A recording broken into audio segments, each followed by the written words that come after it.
what it is. Anytime you've got a lot in town where no one's actively doing anything at it, it tends to collect roadside garbage. Kids throw stuff out. People throw bags. That unfortunately we live in the plastic bag world of everywhere now, and I'm sure that we all see those around town. That's just part of it. And I think he was just saying he's going to keep that up.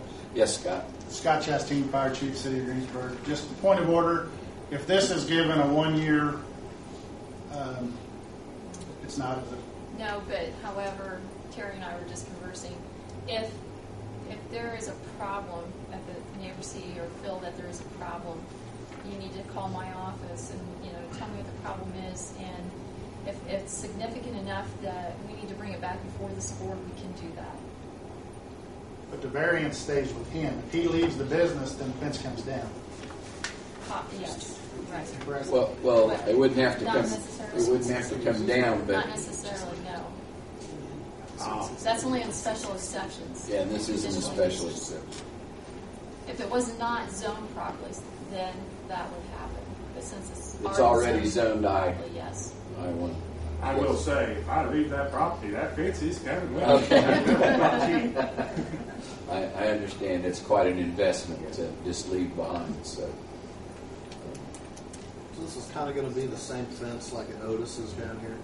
Yes, similar. No barbed wire on top. They don't need the kid trying. If a kid wants to get in, we all know the kids are kids. I don't need them climbing my fence and get caught up in no barbed wire, no razor wire. I don't need that. If they want in, they're going to get in. This is just a matter of me versus my insurance company. If I have a lot with a fence, I get away with a little bit more on the insurance. If I don't have a lot, I still stack the cars up and I still sell the car. yes, sir. Will there be any, wrecked vehicles? He did mention that he has a record service my concern is if there's wrecked vehicles, and then if there's hazardous material, antifreeze, gasoline, oil, anything like that leaking into the gravel parking lot and then being transferred into the storm sewers, which is right there at First Street. Right. That is a good question. We do have tow trucks. We are a recovery business. We repossess vehicles. That's a total different entity of what this business is. I understand. That is based out of Millhausen. I'm not going to say my records are not going to sit there. Right. But we don't have Anytime, so just with any business in Greensburg, if you notice anywhere, if you notice a lot of stuff that they're leaving antifreeze, oil, whatever, in any lot, and you think it's getting into the storm sewers or Greensburg, it's something you have a concern about, any of you, you need to bring it to the attention of Kathy's office, because no one is supposed to pour oil, antifreeze. I understand. I'm just getting some clarification on what kind of vehicles are going to be sitting in behind this. But as far as use of the,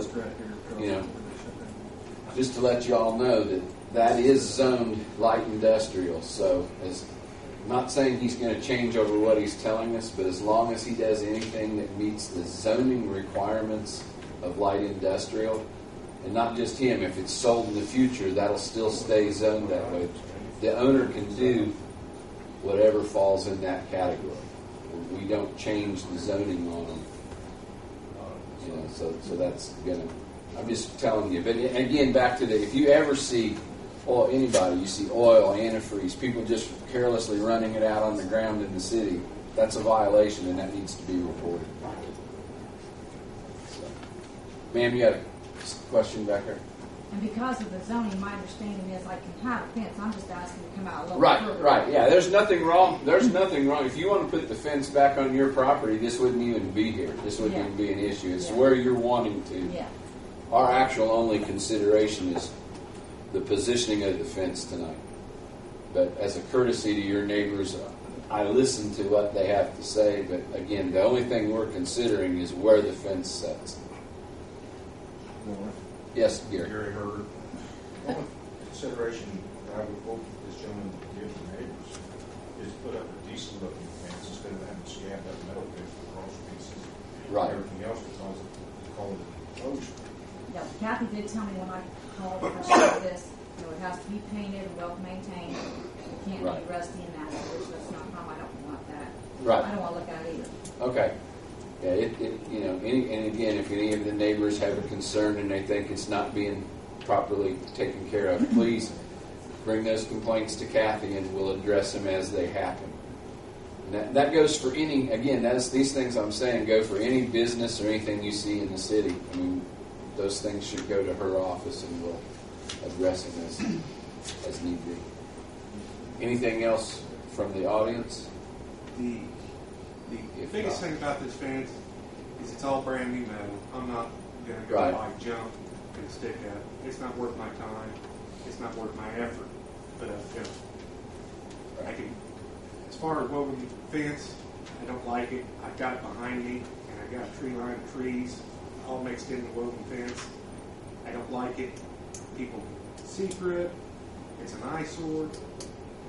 Nice green, or whatever color it is, and it's not going to be hot pink or anything. You know, a nice color. Right. It goes along right down through there. Okay. James Catherine, 917 North Anderson Street. Yes, sir. I just, this zone's light industrial, Yes, sir. and what hours of operation does that fall under, or are there any?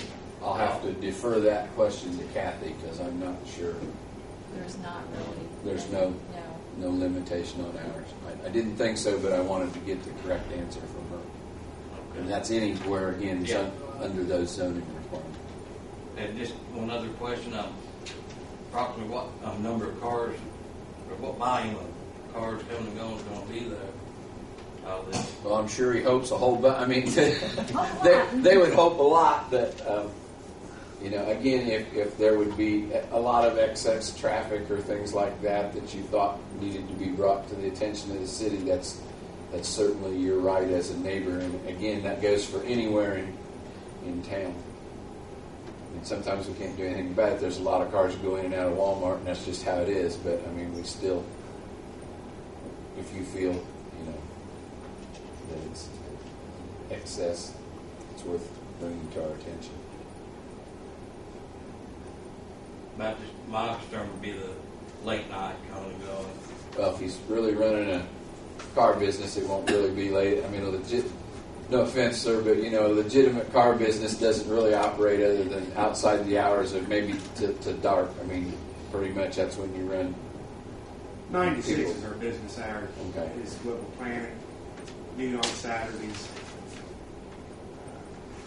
Just there might be one of my boys in the shop by 8 o'clock at night. My boys don't like to miss supper.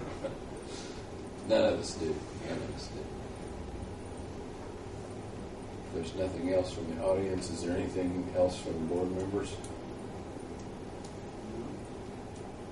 If not, I'd entertain a motion that we approve the variance for fencing as requested.